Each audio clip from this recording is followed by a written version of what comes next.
الحمدللہ نحمدہ ونصلی علی رسولہ الکریم رب اشرح لی صدری ویسر لی امری واحلل عقدۃ من لسانی یفقہوا قولی۔ ان آیتوں میں اللہ تعالیٰ نے سچے مومنوں اور پرہیزگاروں کی کچھ خاص صفات اور علامات بتلائی ہیں کہ جن میں یہ علامات پائی جائیں گی وہ نیک بندے ہیں۔ تو ایسے نیک بندوں کے بارے میں قرآن کریم نے جگہ جگہ ان کی صحبت اور ان کی تعلیم سے فائدہ اٹھانے کی تاکید فرمائی ہے۔ تو ان آیتوں میں بتلایا گیا ہے کہ وہ سچے مومنین کون سے ہیں۔ اعوذ باللہ من الشیطان الرجیم، بسم اللہ الرحمن الرحیم۔ الذین ينفقون، جو خرچ کرتے ہیں، فی السراء، خوشی میں، والضراء، اور تکلیف میں، والکاظمین الغیظ، اور دبا لیتے ہیں غصہ، والعافین عن الناس، اور معاف کرتے ہیں لوگوں کو، واللہ یحب المحسنین، اور اللہ پسند کرتا ہے نیکی کرنے والوں کو۔ یعنی جن میں یہ صفات پائی جائیں تو وہ نیک ہیں اور نیکی کرنے والوں کو اللہ پسند فرماتے ہیں۔ والذین اذا فعلوا فاحشۃ، اور وہ لوگ کہ جب کر بیٹھیں کچھ گناہ، او ظلموا انفسہم، یا ظلم کریں اپنے آپ پر، یعنی کوئی برا کام کریں اپنے حق میں، ذکر اللہ، تو یاد کریں اللہ کو، فاستغفروا لذنوبہم، اور بخشش مانگے اپنے گناہوں کی، ومن یغفر الذنوب الا اللہ، اور کون ہے گناہ بخشنے والا اللہ کے سوا، ولم یصروا علی ما فعلوا وہم یعلمون، اور اڑتے نہیں اپنے کیے پر اور وہ جانتے ہیں۔ اور یہ دوسرے درجے کے مومنین کا ذکر ہے۔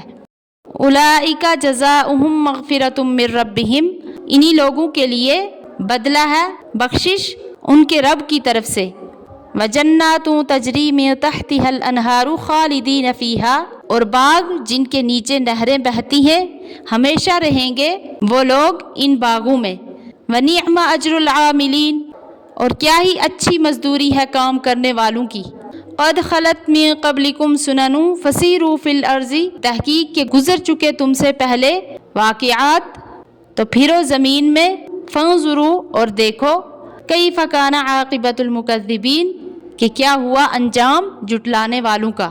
یعنی جو لوگ گزر چکے ان میں مسلمان بھی تھے اور کفار بھی، اور ان میں اختلاف اور مقابلہ اور قتل و قتال بھی ہوا، لیکن انجام یہ ہوا کہ کفار ہی ہلاک ہوئے۔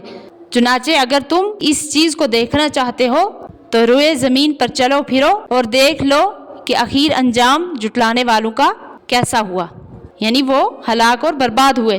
آگے فرمایا ھذا بیان للناس وہدی وموعظۃ للمتقین، یہ بیان ہے لوگوں کے لیے اور ہدایت ہے اور نصیحت ہے ڈرنے والوں کے لیے۔ تو ان آیات میں سے سب سے پہلی آیت کے اندر ان صفات کا بیان ہے جن کا تعلق انسانی حقوق سے ہے، اور بعد کی جو آیتیں ہیں ان میں وہ صفات ہیں جن کا تعلق اللہ تعالیٰ کی عبادت اور اطاعت سے ہے۔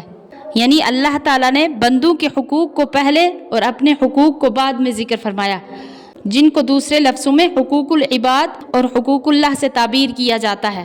تو اللہ تعالیٰ نے جو اپنے حقوق بندوں پر لازم کیے ہیں ان سے نہ اللہ تعالیٰ کا اپنا کوئی فائدہ ہے، نہ اللہ تعالیٰ کو ان کی ضرورت ہے۔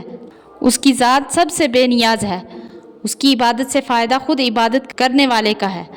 پھر وہ بہت رحیم اور کریم ہے، اس کے حقوق میں بڑی سے بڑی کوتاہی اور غلطی کرنے والا انسان جس وقت بھی اپنے کیے ہوئے پر شرمندہ ہو کر اس کی طرف متوجہ ہو جائے اور توبہ کر لے تو اللہ تعالیٰ کے کرم سے اس کے سارے گناہ ایک دم میں معاف ہو سکتے ہیں۔ تو بخلاف بندوں کے حقوق کے کہ انسان ان کا محتاج ہے، اور جس شخص کے حقوق کسی کے ذمہ لازم ہے اگر وہ ادا نہ کرے تو اس کا نقصان بھی ہے، اور اپنے نقصان کو معاف کرنا بھی انسان کے لیے آسان نہیں۔ تو اللہ تعالیٰ بھی ایسے شخص کو معاف نہیں فرماتے جس کو وہ بندہ معاف نہ کرے جس کے حقوق اس نے پورے نہ کیے ہوں۔ تو اس لیے یہاں پہ حقوق العباد کو ایک خاص اہمیت حاصل ہے۔ تو پہلی آیت میں جو فرمایا الذین ينفقون فی السراء والضراء، یعنی وہ لوگ ہیں جو اللہ کی راہ میں اپنا مال خرچ کرنے کے ایسے عادی ہوں، ان پر چاہے فراخی ہو یا تنگی وہ ہر حال میں خرچ کرتے رہتے ہیں۔ تو اس آیت میں یہ ہدایت بھی کی گئی ہے کہ غریب آدمی بھی اپنے آپ کو اللہ کی راہ میں خرچ کرنے سے بالکل فارغ نہ سمجھے، اور اس کی راہ میں خرچ کرنے کی سعادت سے محروم نہ ہوں، اگرچہ وہ بالکل کم ہی ہو لیکن خرچ کرنا چاہیے۔ امام راضی رحمۃ اللہ علیہ نے یہ حدیث نقل کی ہے کہ ایک روز رسول اللہ صلی اللہ علیہ وسلم نے لوگوں کو صدقہ دینے کی ترغیب دی، تو جن کے پاس سونا چاندی تھا انہوں نے وہ صدقہ میں دے دیا۔ ایک شخص کھجور کے چھلکے لایا کہ میرے پاس اور کچھ نہیں، وہی صدقہ کر دیے گئے۔ ایک اور شخص آیا اور عرض کیا کہ یا رسول اللہ صلی اللہ علیہ وسلم، میرے پاس کوئی چیز صدقہ کرنے کے لیے نہیں ہے، البتہ میں اپنی قوم میں عزت دار سمجھا جاتا ہوں، میں اپنی عزت کی خیرات کرتا ہوں کہ آئندہ کوئی آدمی مجھے کتنا ہی برا بھلا کہے میں اس سے ناراض نہیں ہوں گا۔ تو معلوم ہوا کہ صدقہ کی بہت بڑی فضیلت ہے کہ کوئی شخص بھی صدقہ کرنے سے محروم نہ رہے۔ تو اس سے ایک اور بات معلوم ہوتی ہے کہ صدقہ کرنا صرف مال و دولت ہی نہیں بلکہ ہر خرچ کرنے کی چیز داخل ہے۔ مثلا اپنا وقت خرچ کرنا، اپنی محنت اللہ کی راہ میں خرچ کرے، وہ بھی صدقہ میں داخل ہے۔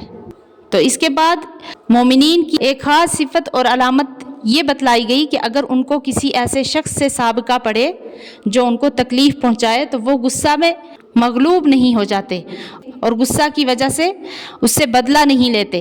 پھر صرف یہی نہیں کہ انتقام نہ لیں بلکہ دل سے بھی معاف کر دیتے ہیں، اور پھر اسی پر بس نہیں بلکہ تکلیف دینے والے کے ساتھ نیکی کا معاملہ فرماتے ہیں، جن کے بارے میں فرمایا والکاظمین الغیظ، یعنی غصے کو دبا لیتے ہیں، اور خالی دباتے ہی نہیں، اگر کسی کی طرف سے تکلیف پہنچے والعافین عن الناس، لوگوں کو معاف بھی کرتے ہیں، اور اس معاف کرنے کے ساتھ ساتھ نیکی بھی کرتے ہیں۔ واللہ یحب المحسنین، ایسے نیکی کرنے والوں کو اللہ پسند فرماتے ہیں۔ تو اس آیت کی تفسیر میں امام بہقی رحمۃ اللہ علیہ نے حضرت سیدنا علی ابن حسین رضی اللہ عنہما کا ایک عجیب واقعہ نقل فرمایا ہے کہ آپ کی ایک لونڈی آپ کو وضو کرا رہی تھی کہ اچانک پانی کا برتن اس کے ہاتھ سے چھوٹ کر حضرت علی بن حسین رضی اللہ عنہما کے اوپر گرا، تمام کپڑے گیلے ہو گئے۔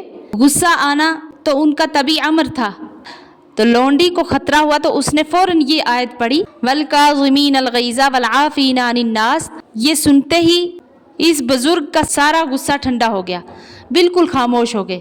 اس کے بعد اس کنیز نے آیت کا دوسرا جملہ یعنی والعافین عن الناس پڑھ دیا، تو ان بزرگ نے فرمایا کہ میں نے تجھے دل سے بھی معاف کر دیا، اور وہ کنیز بھی ہوشیار تھی۔ اس کے بعد اس نے تیسرا جملہ بھی سنا دیا کہ واللہ یحب المحسنین، جس میں نیکی کرنے کی ہدایت ہے۔ تو حضرت علی بن حسین رضی اللہ عنہما نے یہ سن کر فرمایا کہ جا، میں نے تجھے آزاد بھی کر دیا۔